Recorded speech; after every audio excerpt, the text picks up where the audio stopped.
Hello, everybody. I am coming to you to go over a mentor text for this week. This is a Wednesday task. So if you are doing this before Wednesday, congratulations. It's always open and you can always work ahead. And otherwise, it should be Wednesday when you're doing this project. So we are going to be doing some alongside poem today. And the poem is called Where I'm From, and it's by George Ella Lyon. And her poem is posted in content along with this video. So you should have seen the Word document that has her poem on it. And I hope that you would stop the video right now and go print it, or at least bring it up on your computer so you can have it in front of you as we work through this poem. So what we're going to do is we're going to look at the poem. I'm going to read it out loud to you.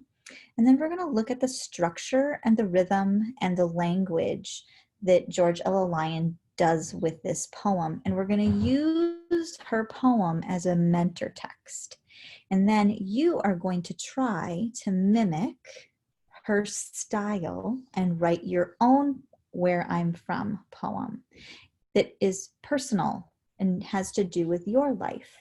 And we're going to do this a couple more times in your writer's notebook assignments in the next couple of weeks, where there's going to be a couple of poems that you're going to be looking at structure and content and try and mimic at least the structure and the language that the authors are trying to portray to make them your poems, but their structure. So that's why we call this a mentor text, because they are mentoring how to write like them. And this poem does a fantastic job of it. It kind of makes you itch that you want to write like that. You want to think about your life in the same way that George Ella Lyon did it. So I'm going to go ahead and put the document camera back on, and I'm going to read the poem, and I'm going to try not to stumble. There's a couple parts where my tongue gets tied, so I apologize in advance if that happens. So here we are, Where I'm From by George Ella Lyon. I am from clothespins, from Clorox and carbon tetrachloride. I am from the dirt under the back porch, black, glistening. It tasted like beets. I am from the forsythia bush, the Dutch elm, whose long gone limbs I remember as if they were my own. I'm from fudge and eyeglasses, from Imogene and Alifair. I'm from the know-it-alls and the pass-it-ons, from perk up and pipe down. I'm from He Restoreth My Soul, with a cotton ball lamb and 10 verses I can say myself. I'm from Armistice and Billy's branch, fried corn and strong coffee, from the finger my grandfather lost to the auger, the eye of my father shut to keep his sight. Up under my bed was a dress box, old pictures, a sift of lost faces to drift beneath my dreams. I am from those moments, snapped before I budded, leaf fall from the family tree. All right, I did stumble a little bit in the middle there, sorry about that. But I want you to now take a moment, and I have my notebook here that I am going to start, and I want you to just write. And if you need to read it again, I hope that you've pulled the poem up from your content and you have it next to you. And I just want you to write alongside this poem for a minute. And I want you to just list things, okay? And I have done this already because I don't want to take the time. So what you're going to do is you're going to stop the video right now, and I want you to just take 3 or 4 minutes, set your timer on your phone, and just write what you're thinking about this poem.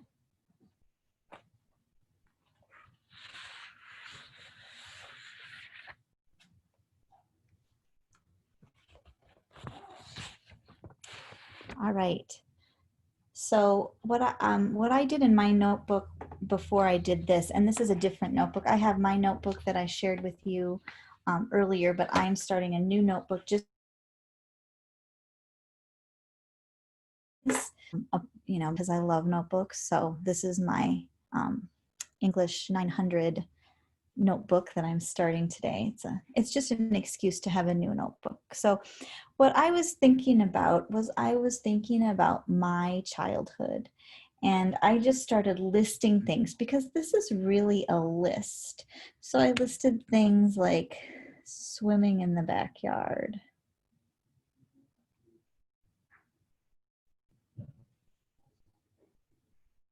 and I listed chocolate chip cookies.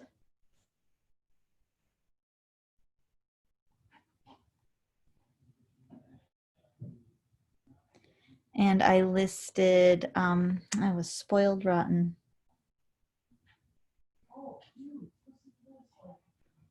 Right? And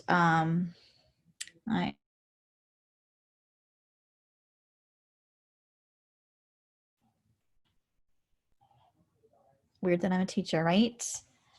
I talked about kissing in my family room.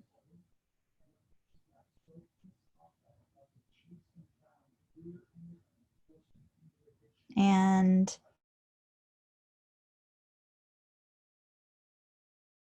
I think I showed you in one of my notebooks in my last video that my grandmother said, "Oh, my stars." And gosh, all fish hooks.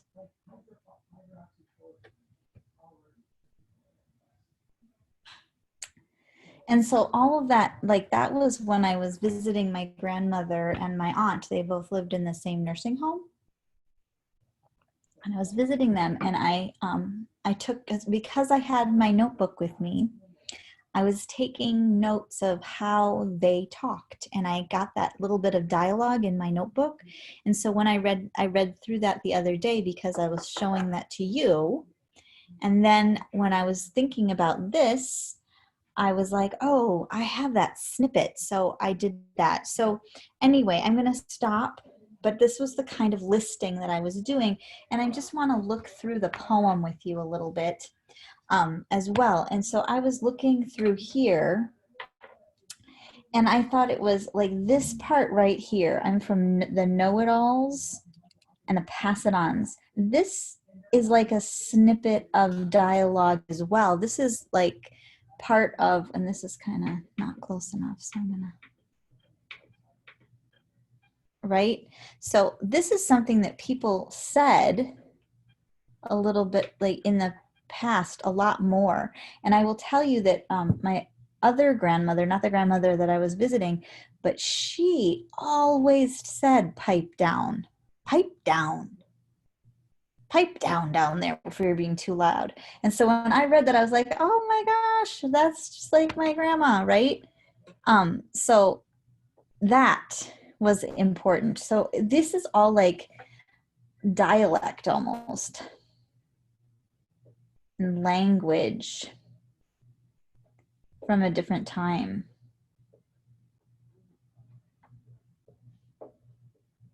Right? And then this part here was interesting too, because this part, I grew up going to church and from the Christian religion. And so I remember putting cotton balls on lambs, making lambs out of cotton balls. And she never says Christianity. She never even really says anything about the Bible, but she uses this phrase, "He restoreth my soul," which is a line from, it might even be from the Bible, or it could be from a hymn, but it's definitely a Christian phrase. And I can't place it right now because it's just always been in the vernacular. And then this refers to Jesus, and this refers to Bible verses that when we're little, you had to memorize, right? So all of this is all about Christianity.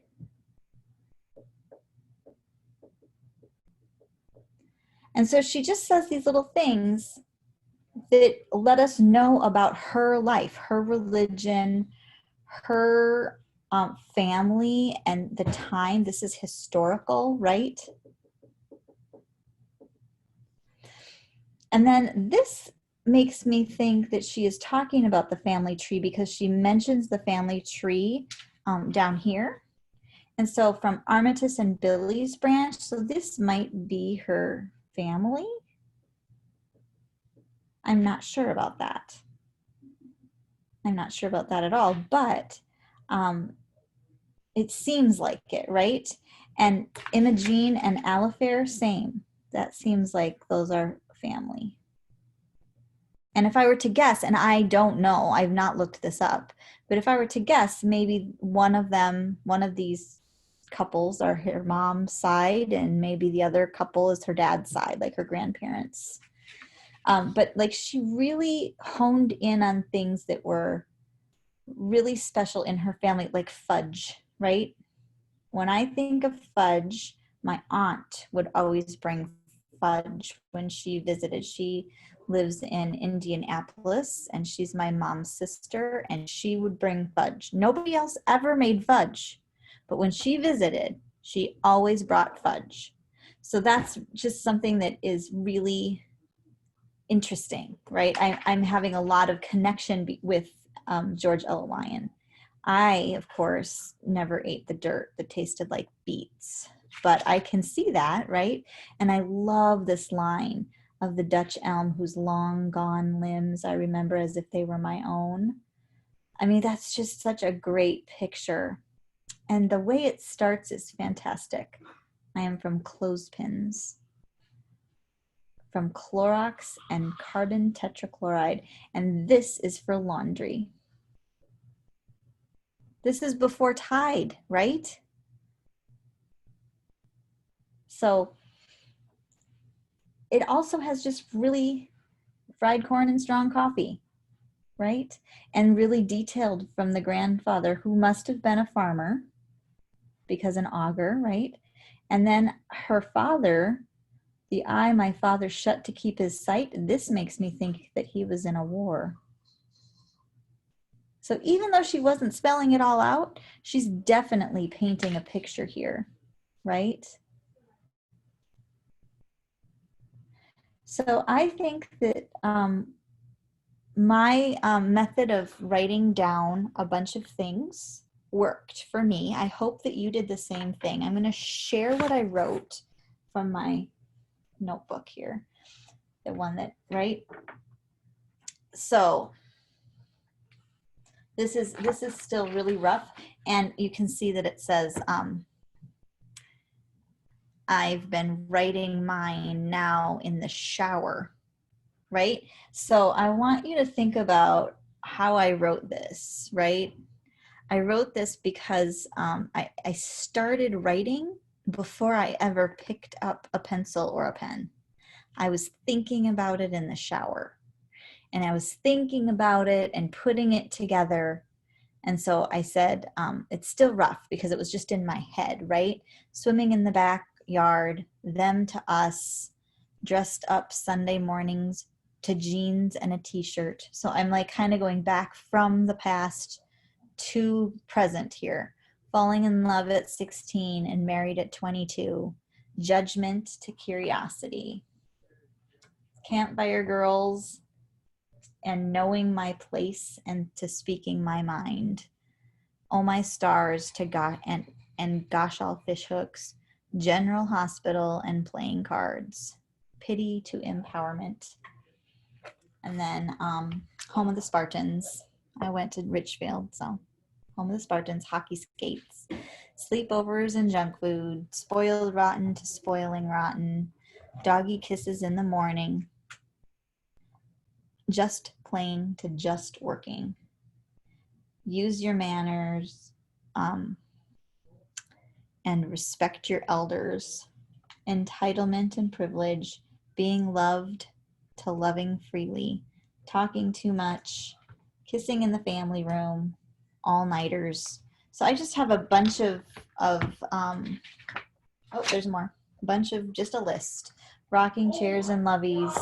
Let me, I don't know what that says. Let me kiss it to say you're sorry. Love matters most. Love wins. Clean your room, and this house is cluttered. Ask me anything. Be kind to your brother. Quiet, I'm working. Sleeping late to rise and shine. Big hair and rock and roll. Curling my hair. Calm down. Chill out. Chocolate chip cookies made from scratch. So that is my list. And you can see that I started to circle things that I wanted to look at more. And so that's been my method. That's been my process. After I read it closely to see what kinds of things she was doing, then I did some writing in the shower and thinking about it, and then I put it down. So hopefully you have a few things that you wrote about in your notebook and that you're ready to go back to your notebook here, right? Back to your notebook, and you can start circling things and crossing things out and putting them in some sort of order so that you have the same structure. You know, you don't want it all to be the same. She talks about the laundry because it's different, right? And then she's in the backyard, and this is, I can assume that this is when she was a little kid, right? And then she went to fudge, and it was more of her family, and then the language of her family, and then religion. And then she's back to the other branch of her family, right? And more food, right? And then she ends with this conclusion about all of the people, you know, in her family tree and how they drift beneath her dreams. So try and do some thinking, and maybe take a walk or do some dishes or maybe even some laundry, and try and do some thinking about this. I will tell you that it's not easy to think when you're like binging Netflix. It's also not easy to think when you are looking at TikToks. So try and find a little bit of time where your mind can work and your ears are quiet. So go outside and go for a walk or sit on your porch or be by yourself for a little bit and see what percolates up into your head and how you can put some things down. Okay? And this part is going to go in your notebook, just like mine, right? Just like mine, it's going to be just rough and a list, and you're going to cross things out, and things are going to be good and bad and whatever. And then you'll be able to get to your own Where I'm From poem. I will post mine as well, because I've been thinking about it. So I hope that this helps you in the process. And I hope that you just keep the poem right next to you. And I want you to also notice, I didn't point this out and I should have, the I am from thing is repetition. All this repetition, that is how she structures this whole poem, right? She's I'm from, and then so I'm from, and then from, and then I'm from, right? So make sure that you're using those words because that's how she structured the poem. So make sure you keep that structure, okay? If you have questions, you can always email me and just do the best that you can. Once you post it what you're gonna do is you're gonna get that posted by 8 o'clock tomorrow morning, and it's gonna be posted in the your writer's notebook discussion board. And I'm the only one that can see that. So I'll look at that. I am gonna read them quickly. If there's anything glaring that I need to comment on, I might comment and I might not comment. So if you don't hear from me, that's okay. That's okay. Don't worry about it. Just know that that is your rough draft. And then tomorrow, after 8 o'clock, you're going to leave it there. And then when you start working on your English again for Friday, this is going to pop back up on your things to do. And you're going to read it out loud to yourself. And you're going to see if you can make any polishing changes, like any revisions that will make it better. What part really is striking you as great, and what part are you like, oh, I just wish I could figure out the right word for this. So give your brain some space to think about that, and then you're going to revisit, and you're going to do a revision, and then you're going to post it to our building a community, a classroom community discussion board, so everybody will have access to your poem and will get to know you a little bit better. Okay, so that's all I have for you. I will see you in the next presentation. Have fun with this. This is just a super fun way to start writing. So have fun with it, and I'll see you in the next presentation.